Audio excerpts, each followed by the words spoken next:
Hello, I am Rick Pello, President of the Virginia Credit Union League. Financial exploitation is one of the fastest growing financial crimes. Only through knowledge and awareness of this issue can progress be made. Many Virginia credit unions and banks have worked successfully with Adult Protective Services, or APS. APS is the agency operated by the local Department of Social Services to investigate allegations of adult abuse and provide services to the victim to stop or alleviate the mistreatment. It is important for you to know that under Virginia law, you, as an employee of a financial institution, are immune from civil and criminal prosecution if you make a report to APS. To report your suspicions, call your local Department of Social Services or the Adult Protective Services hotline. Please write down this number now: 1-888-832-3858. Remember, financial exploitation is a crime. Hello, I'm David DiBiase, Director of Advocacy for AARP Virginia. I'm delighted to have the opportunity to introduce this video that will help you recognize the signs of financial exploitation and know how to report suspicious behavior. Financial exploitation is a serious problem impacting thousands of Virginians. This type of mistreatment can be prevented through early detection and prompt reporting. That's where you can make a difference in service to your members or customers. AARP strongly encourages all financial institution employees to be aware of the signs of financial exploitation and to report any suspicions to Adult Protective Services. With your help, we can protect the financial security of our most vulnerable citizens. The scenarios you're about to view were filmed and produced by the Oregon Banking Association many years ago. Although the clothing and furnishings may have changed since then, the behaviors have not. Thank you for your attention to the signs of financial exploitation and your role in prevention and reporting.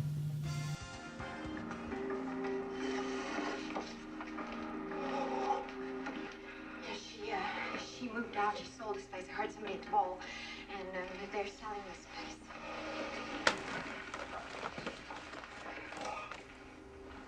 How come you still have the keys, and how come you still have the code? What are you looking for? Nothing, Pop. Go back to watching your show. To give her the key back. Like for a terrible man. I don't know about this. I think maybe we should still run while we get the keys. No, right? You can't. Police are everywhere. They're going to be at the train stations, and the bus stops, and the airport. Wait. I think she's really going to tick them off. Calling the National Guard. You know what I don't get? I'll be back in a while. It's your sister.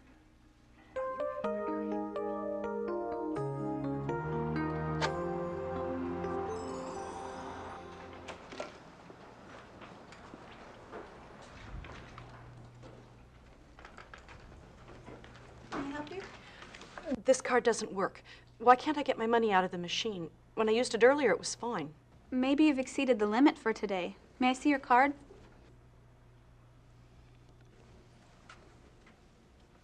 I'm sorry, but this doesn't appear to be your card. Well, it's my father-in-law's, but he asked me to get some cash for him. He needs to go to the store today. Just give it back. I'll try again tomorrow. I'm sorry, but bank policy is I'm going to need to hold on to this and contact Mr. Franklin. If you'd care to bring him in, I'm sure we can straighten out this whole matter. I can't believe this. This woman just tried to commit a crime. By using her father-in-law's ATM card to access money without his knowledge, she was breaking a law which protects elders from financial abuse. This kind of situation happens all too often. Elder financial abuse is a growing problem, and it affects people in communities all across the nation, both large and small. Senior citizens are often targeted for financial exploitation because they are often socially isolated or dependent on others for assistance. Many are easily intimidated or beguiled. One common denominator in financial abuse cases is the presence of a relative, friend, caregiver, or someone in whom the vulnerable adult placed trust and confidence. So, what does this have to do with you? The fact is that many instances of financial abuse can be witnessed by bank employees, quite simply because that's where the money is. Therefore, you may be the first line of defense, and in some cases, the only line of defense in an abuse case. We in the banking industry are clearly in a position to witness suspicious situations, notice unusual transactions, and observe banking activity inconsistent with a customer's usual patterns. You may have witnessed similar situations already. Hello, Mr. Franklin. This is Wendy Weston with Mountain Bank. Someone claiming to be your daughter-in-law was in the bank this morning wanting to use your ATM card. Huh? What'd you say? No, I don't think I want her to do that. But just because we're in a position to witness elder financial exploitation, does it mean we can actually do something about it? Simply put, yes. All right, well, thank you so much, sir, and you have a very pleasant rest of your day. What did he say? Well, I'm not sure he's aware of what's happening.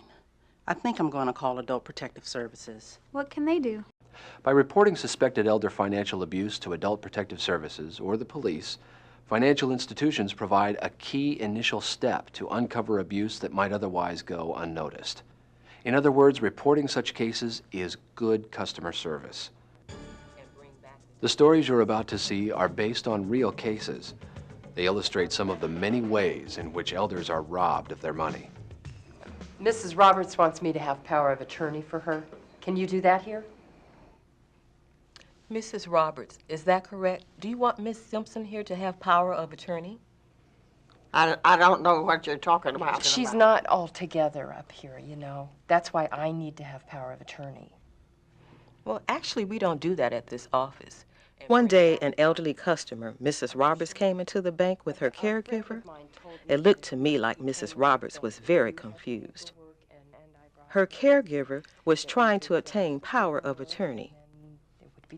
When I told the caregiver that the bank couldn't grant power of attorney and they would need to see a lawyer, she became quite irritated.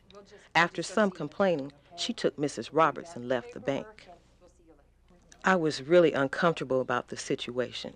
It just didn't feel right. So I spoke with my supervisor, and he called the local Adult Protective Services office. They immediately got involved and went to visit Mrs. Roberts by herself at home to see if she understood what was going on. APS determined that Mrs. Roberts was not able to make an informed decision and took steps to protect her. The next day, APS called my supervisor and asked if we could put a hard hold on Mrs. Roberts' accounts. We did, and also contacted all our other area branches to inform them of the situation. It turns out the caregiver had started going to various branch drive-thrus trying to obtain funds. To say the least, the caregiver was fired and the police were notified. I can't help but think about what could have happened if we hadn't done something about the situation. As witnessed in this story, the customer could have lost a lot of money if it had not been for the actions taken by the bank employee. And this is a key point. She chose to take action. As illustrated here, it's not the bank's job to investigate these situations. All you need to do is report it to your supervisor whenever you observe something suspicious. As much as possible, get to know your elderly customers and become familiar with their banking habits. This alone could be a great step toward spotting behavior out of the ordinary. And always try to inform a customer of the consequences of their financial transactions, especially if you suspect a financial abuse situation could arise. You know, this is the first time I've ever won anything this big. Can you believe $75,000? And from a Canadian lottery, no less. I can sure use some money. Mr. Ken, are you sure that you want to do this? I mean, I've never heard of a lottery where you have to pay them money to get what you win. Oh, I was a little suspicious at first myself, but the nice young lady on the phone explained that the fee is for the taxes and the exchange. You know, they wanted $5,000, but I told them I only had $3,000. Okay. Thank you. In this particular story, the teller knew that something was wrong, but he couldn't refuse the customer's request. He did, however, go to his supervisor with his concern after the customer left the bank. She contacted the bank's security department, which in turn contacted the customer, explaining their concerns and asking for permission to call the Consumer Protection Section of the State Department of Justice. After speaking to the Department of Justice, the man was eventually convinced that he'd been duped. Oh, what a fool I am. But I already sent the check by Federal Express this afternoon. They got his permission to call Federal Express and put a hold on the delivery. Fortunately, the check had not been delivered. It was returned and the man was spared the loss of money he could not afford to lose. In this case, there was reasonable cause for concern on the part of the bank teller. And instead of ignoring the situation, by reporting his suspicions to his supervisor, he was able to stop the loss of his customer's assets. Look, I said I need the money, okay? Just give me a cashier's check. I said cash. I'm sorry. Will you make that cash, please? Mrs. Carlson, are you sure you need that much money? That's a lot of cash. Yes, I really do. The other day, one of our elderly customers came in accompanied by a couple of rough-looking young men. Mrs. Carlson wanted to withdraw $1,800 from her savings account. The situation made me very nervous. Things didn't look right. Do you want to take it all out right now? Just give me the cash, please. Can you tell me what your relationship to Mrs. Carlson is? It's none of your business. Why don't you just go ahead and do what she asks? Mrs. Carlson, this is a little over my limit. I'm going to need my supervisor's approval on this. I'll be right back. Excuse me for a moment. Based on the training I received, I excused myself and called my supervisor. Okay, I'll be right over. Connie, my supervisor, tried to separate Mrs. Carlson from the suspicious characters. Hello, my name is Connie Johnson. I'm the supervisor here. Glad to meet you. I'd like you to come over with me and we can speak about your account. Are you sure you don't? They objected, but she insisted. She's on the account. Thank you. Suddenly, the two guys turned to leave the branch. When I saw the men make a run for it, I knew they were crooks.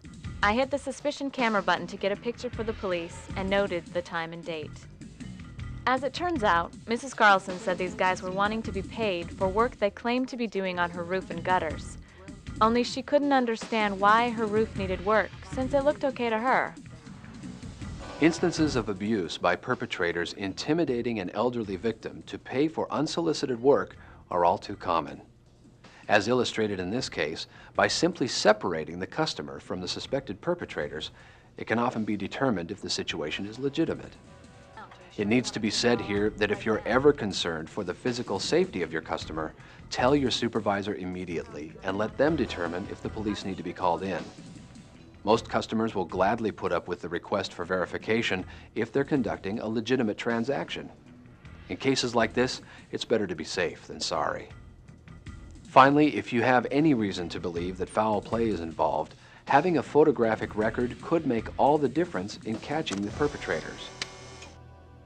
Obviously, every bank or financial institution is going to have different procedures for handling cases like these. The main thing is that you are fully aware of the procedures in place at your bank and that you follow them. Yes, Mrs. Williams, I'm quite sure. I have your present checking balance at $1,436.27. Oh, that can't be right. I know my Social Security check should have been deposited just the other day. Yes, I see that deposit Thursday of last week. However, I also see a check for $2,000 that cleared the next day. Do you recall writing a check for that amount? I never would have done that. I've been sick and I haven't been out of the house recently. Sometimes financial exploitation of the elderly can be uncovered in less obvious ways. In this case, the customer's caregiver was intercepting her mail and finding out from her bank statement how much money was available. The caregiver then wrote checks to herself and forged the customer's signature.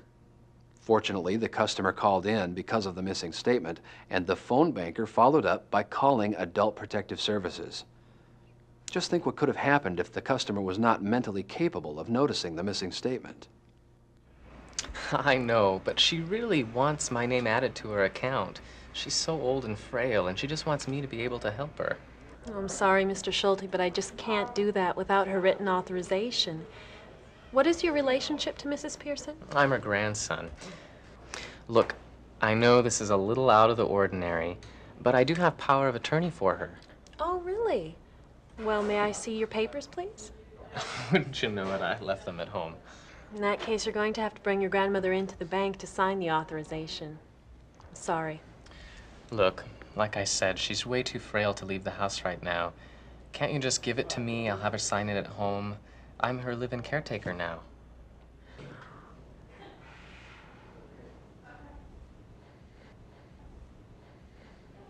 Okay. Here. Have your grandmother sign here and here, and then bring this back to me. Okay? Yes, thank you very much. I'll do just that. So what might happen if this young man was not telling the truth? In this situation, it would be very easy for someone to get their name on an account. Just think of the consequences. Exercise extra care to confirm that a third party is authorized to act on behalf of a customer. For example, if the customer is not making the request, carefully examine documents proving a court-appointed fiduciary or person acting with power of attorney. And always follow your bank's policies regarding the handling of confidential documents. Obviously, there are many more examples of financial exploitation of the elderly. The important message here is that we, as individuals and institutions who are in a position to observe such abuse, take the proper steps to report it. By doing so, we may be saving the elderly customer from tremendous financial and emotional loss. As a society, we don't always realize the isolation and vulnerability of the elderly, especially those who are reliant on strangers for their well-being. And sadly, there are too many people who are willing to take advantage of anyone whom they can financially exploit. The bottom line is that financial exploitation of the elderly is a crime, and anyone who commits it should pay the time.